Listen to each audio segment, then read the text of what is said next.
ओम शांति। 11/3/2022 के साकार अनमोल धारणा युक्त मधुर महावाक्य हैं, जिनमें बाबा ने कहा, बच्चे सड़ी हुई दुनिया, सड़े हुए शरीर, इन सब से ममत्व निकाल दो और एक बाप का संग करो, शूद्रों का संग छोड़ दो। दूसरा बाबा ने कहा, विक्रमाजीत बनने के लिए अमृत बेले उठ बाप की याद में बैठना है। इस शरीर से डिटैच होने की प्रैक्टिस करनी है। याद में हम बैठते हैं, लेकिन देही अभिमानी होकर के बैठे तो विदेही बाबा से लिंक जुड़ जाएगा और अमृत बेले सर्व शक्तियों की प्राप्ति होगी। बाबा से हम सर्वगुण प्राप्त करेंगे और वरदानों से बुद्धि रूपी झोली भरते रहेंगे। तो सुनते हैं मीठे बच्चे, ये तुम्हारा अंतिम जन्म है, इसलिए विकारों का संन्यास करो। इस अंतिम जन्म में रावण की जंजीरों से अपने को छुड़ाओ। क्वेश्चन, बाप का सहारा किन बच्चों को मिलता है? बाप किन बच्चों से सदा राजी रहता है? आंसर, बाबा भी नाराज होता है क्या? परंतु राजी रहना, खुश रहना, अच्छा लगना, ये बाप को उन बच्चों से ही राजी रहता है जो बहुत सेवा करते हैं, खुश रहते हैं। तो इसलिए हमको कभी भी कोई भी बात में नाराज नहीं होना। बाप का सहारा उन्हें मिलता है जो सच्ची दिल वाले हैं। सच्ची दिल पर साहिब राजी कहा जाता है। सच्ची दिल पर साहिब राजी जो बाप के हर डायरेक्शन को अमल में लाते, बाबा उनसे राजी रहता है। बाप का डायरेक्शन है, याद में रह पवित्र बन सर्विस करो। किसको रास्ता बताओ? शूद्रों के संग से अपनी संभाल करो। कर्म इंद्रियों से कभी बुरा काम नहीं करना। जो इन सब बातों की धारणा करते हैं, उनसे बाबा राजी होते हैं। गीत के बोल हैं, मुझको सहारा देने वाले, ये दिल कहे तेरा शुक्रिया। ओम शांति। बच्चे यहाँ ज्ञान सुन रहे हैं। किसका ज्ञान? शास्त्रों का। हाँ, क्या शास्त्रों का ज्ञान? नहीं। बच्चे जानते हैं शास्त्रों का ज्ञान तो सभी मनुष्य मात्र लेते हैं। हमको यहाँ परम पिता परमात्मा ज्ञान देते हैं। कोई भी शास्त्र आदि पढ़ने अथवा अध्ययन करने वाले सन्यासी ऐसे नहीं कहेंगे। वो कोई ज्ञान नहीं सुनाते। कोई भी सत्संग में जाओ तो मनुष्य बैठा होगा, उनको शास्त्री जी, पंडित जी व महात्मा जी कहेंगे। नाम का ताल्लुक रखते हैं मनुष्य के साथ। यहाँ बच्चे जानते हैं हमको कोई मनुष्य ज्ञान नहीं देते, परंतु मनुष्य द्वारा निराकार परम पिता परमात्मा ज्ञान देते हैं। ये बातें कोई भी सत्संग में नहीं सुनाई जाती। भाषण करने वालों की बुद्धि में ये बातें नहीं हो सकती। हमको भी जो ज्ञान दे रहा है वह कोई मनुष्य व देवता नहीं है। भल इस समय देवी देवता धर्म नहीं है, फिर भी ब्रह्मा, विष्णु, शंकर सूक्ष्म वतनवासी हैं, जो उन्हों का तो नाम गाया जाता है। लक्ष्मी नारायण आदि ये सब दैवी गुण वाले मनुष्य हैं। इस समय सब हैं आसुरी गुण वाले मनुष्य। कोई भी मनुष्य नहीं समझते कि हम आत्मा हैं। फलाने द्वारा परमात्मा हमको ज्ञान दे रहे हैं। वह तो समझते हैं फलाना महात्मा, फलाना शास्त्री हमको कथा सुना रहे हैं, वेद शास्त्र आदि सुना रहे हैं, गीता सुना रहे हैं। तो बाप कहते हैं, मैं तुमको ऐसे शास्त्रों की बातें सुनाता नहीं हूँ। तुम तो अपने को आत्मनिश्चय करते हो और फिर कहते हो पतित पावन आओ। सर्व का दुख हरता सुख करता, वह है सर्व का शांति दाता, सर्व का मुक्ति जीवन मुक्ति दाता। वह तो कोई मनुष्य नहीं हो सकता। मनुष्य सवेरे सवेरे उठकर कितनी भक्ति करते हैं, कोई भजन गाते हैं, कथा करते हैं। इसको कहा जाता है भक्ति मार्ग। भक्ति मार्ग वालों को ये मालूम नहीं कि भक्ति मार्ग क्या होता है। यहाँ सब जगह भक्ति ही भक्ति है। ज्ञान दिन और भक्ति है रात। जब ज्ञान है तो भक्ति नहीं, जब भक्ति है तो ज्ञान नहीं। द्वापर कलयुग है भक्ति, सतयुग त्रेता है ज्ञान का फल। प्रारब्ध भोगते हैं ना, वह ज्ञान का सागर ही फल देते हैं। भगवान क्या फल देगा? फल माना वर्षा, कोई वो स्थूल फल नहीं, प्राप्ति कराता है, वर्षा देता है 21 जन्मों के लिए। भगवान वर्षा देगा मुक्ति का, 2 चीज़ें देता है, मुक्ति और जीवन मुक्ति। साथ में मुक्ति धाम ले जाएगा। इस समय मनुष्य इतने हो गए हैं जो रहने की जगह भी नहीं है, अनाज नहीं, इसलिए भगवान को आना पड़ता है। रावण सबको पतित बनाते हैं, फिर पतित पावन आकर के पावन बनाते हैं।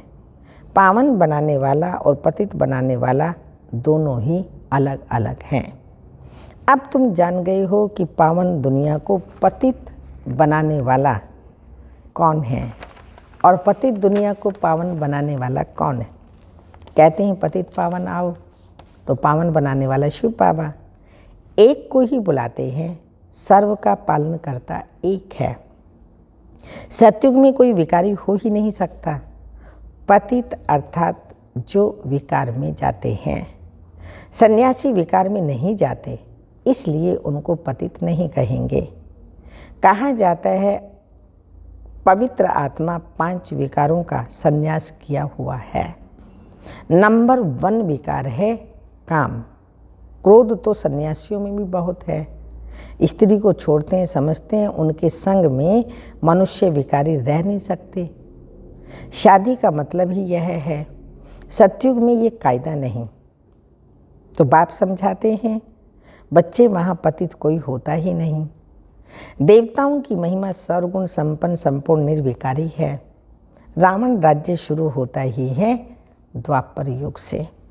बाप खुद कहते हैं काम को जीतो, तुम मुझे याद करो और पवित्र दुनिया को याद करो, तो तुम पतित नहीं बनेंगे। मैं पावन दुनिया स्थापन करने आया हूँ। और दूसरी बात, एक बाप के बच्चे ब्राह्मण और ब्राह्मणियाँ तुम आपस में भाई बहन ठहरे। यह बात जब अच्छी तरह किसी की बुद्धि में नहीं बैठेगी तब तक विकारों को छोड़ नहीं सकते। जब तक ब्रह्मा की संतान ना बने तब तक पावन बनना बड़ा मुश्किल है। मदद भी नहीं मिलेगी, शिव बाबा की मदद भी नहीं मिलेगी। अच्छा, ब्रह्मा की बात छोड़ो, तुम कहते हो भगवान के बच्चे हैं, साकार में कहते हो, इस हिसाब से तो भाई बहन हो गए। फिर विकार में जा न सके, यह तो सब कहेंगे हम ईश्वर की संतान हैं। और बाप कहते बच्चे मैं आया हूँ। अब जो मेरे आकर बनते हैं वो आपस में हो गए भाई बहन। मंदिर में आप जाते हैं, पूरा परिवार जाए, सास भी, ससुर भी, बच्चा भी, पुत्र वधू भी, तो दोनों ही जाकर के क्या कहते हैं, तुम माता पिता हम बालक तेरे, तुम्हारी कृपा ते सुख घने रे। तो आपस में कौन हो गए? हाँ, आपस में कौन हो गए? भाई बहन।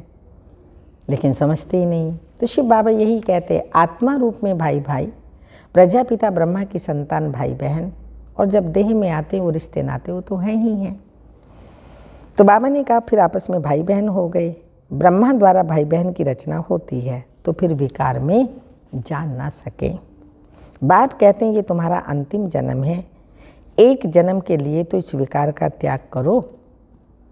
सन्यासी लोग छोड़ते हैं जंगल में जाने के लिए, तुम छोड़ते हो पवित्र दुनिया में जाने के लिए।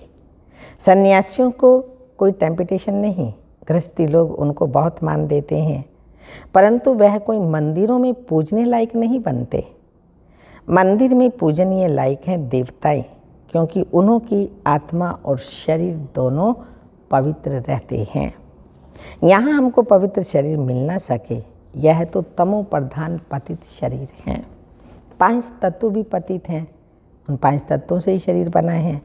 वहाँ आत्मा भी पवित्र रहती है, तो 5 तत्व भी सतो प्रधान पवित्र रहते हैं।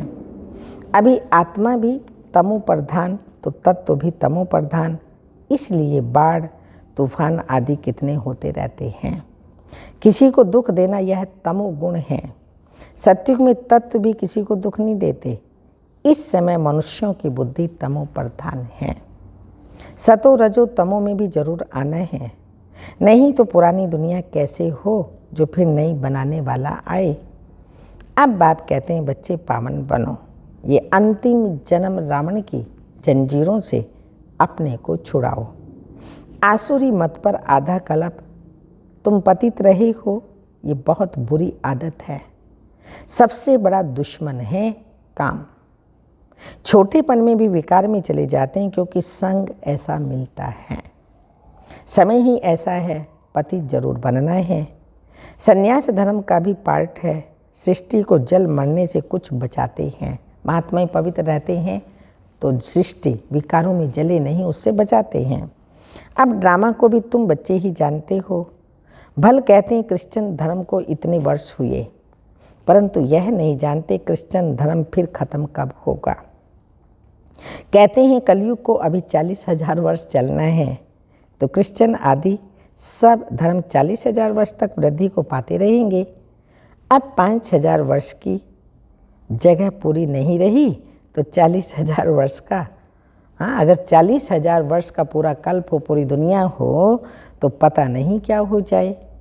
शास्त्रों में बहुत गपोड़े लगा दिए, इसलिए कोई बिरला ही इन बातों को समझ कदम कदम श्रीमत पर चलते हैं। श्रीमत पर चलना कितना डिफ़िकल्ट है। लक्ष्मी नारायण जिन्हों को सारी दुनिया पूजती है, वह अब तुम बन रहे हो। यह तुम ही जानते हो, सो भी नंबरवार।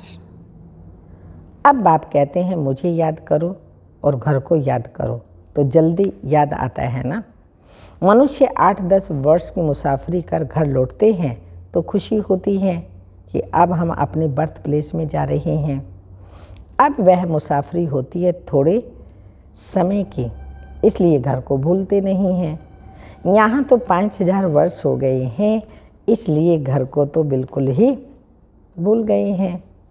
अब बाप ने आकर बतलाया है कि बच्चे, ये पुरानी दुनिया है, इनको तो आग लगनी है, कोई भी बचेगा नहीं, सबको मरना है। इसलिए इस सड़ी हुई दुनिया और सड़े हुए शरीर से प्यार मत रखो। शरीर बदलते बदलते 5,000 वर्ष हुए हैं, 84 बार शरीर चेंज करते आए हैं। अब बाप कहते हैं मैं तुम्हारी 84, बाप कहते हैं तुम्हारे 84 जन्म पूरे हुए तब मैं आया हुआ हूँ। तुम्हारा पार्ट पूरा हुआ, सबका पूरा हुआ। इस नॉलेज को धारण करना है। सारी नॉलेज बुद्धि में है। बाप द्वारा नॉलेजफुल बनने से फिर सारे विश्व के मालिक बन जाते हो और विश्व भी नहीं बन जाती है। भक्ति मार्ग में जो भी कर्म कांड की वस्तुएं हैं, सबको खत्म करना है। फिर कोई एक भी हे प्रभु कहने वाला रहेगा नहीं। हाय राम हे प्रभु, ये अक्षर भी दुख के ही निकलते हैं। सतयुग में नहीं निकलेंगे क्योंकि वहाँ दुख की बात ही नहीं। तो ऐसे बाप जिसको याद किया जाता है, उनकी श्रीमत पर क्यों नहीं चलना चाहिए। ईश्वरीय मत से सदा सुखी बन जाएंगे। यह समझते भी श्रीमत पर ना चलें तो उसको महामूर्ख कहा जाता है। ईश्वरीय मत और आसुरी मत दोनों में रात दिन का फर्क हो जाता है। अब जज करना है कि हम किस तरफ जाएं। माया की तरफ तो दुख ही दुख है, ईश्वर की तरफ 21 जन्मों के लिए सुख है। अब किसकी मत पर चलें। बाप कहते हैं श्रीमत पर चलना चाहो तो चलो, आपकी मर्जी, मैं तो दे रहा हूँ। पहली बात है कि काम पर जीत पहनो। उनसे भी पहली बात है मुझे याद करो। ये पुराना शरीर तो छोड़ना है, अब वापस जाना है। इस समय हमको ख्याल है कि हम 84 जन्मों की पुरानी खल छोड़ता हूँ। महासत्युग में समझते हैं बूढ़ा शरीर छोड़ फिर बचपन में आएंगे। इस पुरानी दुनिया का महाविनाश होना है। ये बातें कोई शास्त्रों में नहीं हैं, ये बाप बैठ समझाते हैं। ये सब बातें ध्यान में रहें तो ओहो सौभाग्य। कितना सहज है। फिर भी पता नहीं स्वीट होम, स्वीट राजधानी को क्यों भूल जाते हो, याद क्यों नहीं करते। संग दोष में आकर गंदे बन जाते हो। बाबा कहते हैं बच्चे गंदे संकल्प विकल्प तो बहुत आएंगे, परंतु कर्म इंद्रियों से काम नहीं करना। ऐसे नहीं विकर्म करके फिर लिखो बाबा ये विकर्म हो गया क्षमा करो। विकर्म कर दिया तो उसका 100 गुना दंड पड़ जाएगा। एक तो ना बतलाने का दंड पड़ जाए। इस समय पता पड़ता है अजामिल कौन बनता है। जो ईश्वर की गोद लेकर फिर विकार में जाते हैं, सिद्ध होता है ये बहुत बड़ा अजामिल है, पापात्मा है, जो विकार बिगड़ रह नहीं सकते। बाइस्कोप सबको गंदा बनाने वाला है। तुम्हें कोई भी विकार से दूर भागना चाहिए। ब्राह्मण है निर्विकारी तो संग भी ब्राह्मणों का ही चाहिए। शूद्रों के संग में दुखी होते हैं। शरीर निर्वाह, अर्थ तो सब कुछ करना है, परंतु कर्म इंद्रियों से कोई विकर्म नहीं करना चाहिए। हाँ, बच्चों को सुधारने के लिए समझाना है, कोई ना कोई युक्ति से हल्की सज़ा देनी है। रचना रची है तो रिस्पॉन्सिबिलिटी है उनको समझाने की, पालना करने की। ये हमारी जो रचना रची है तो उसकी जिम्मेवारी है। उनको भी सच्ची कमाई करानी है, ये भी जिम्मेवारी है। छोटे छोटे बच्चों को भी थोड़ा बहुत सिखलाना अच्छा है। शिव बाबा को याद करने से मदद मिलेगी। सच्चे दिल पर साहेब राजी होता है। सच्ची दिल वाले बच्चों को ही बाप का सहारा मिलता है। अब सारी दुनिया में कोई किसका सहारा नहीं है। सहारा होता है सुख में ले जाने का। एक परमात्मा को ही याद करते हैं, वही आकर सबको शांति देते हैं। सतयुग में सब सुखी हैं, बाकी सब आत्माएं शांति देश में रहती हैं। भारत स्वर्ग था, सब विश्व के मालिक थे। अशांति मारामारी कुछ नहीं था। जरूर वह नई दुनिया बाबा ने ही रची होगी।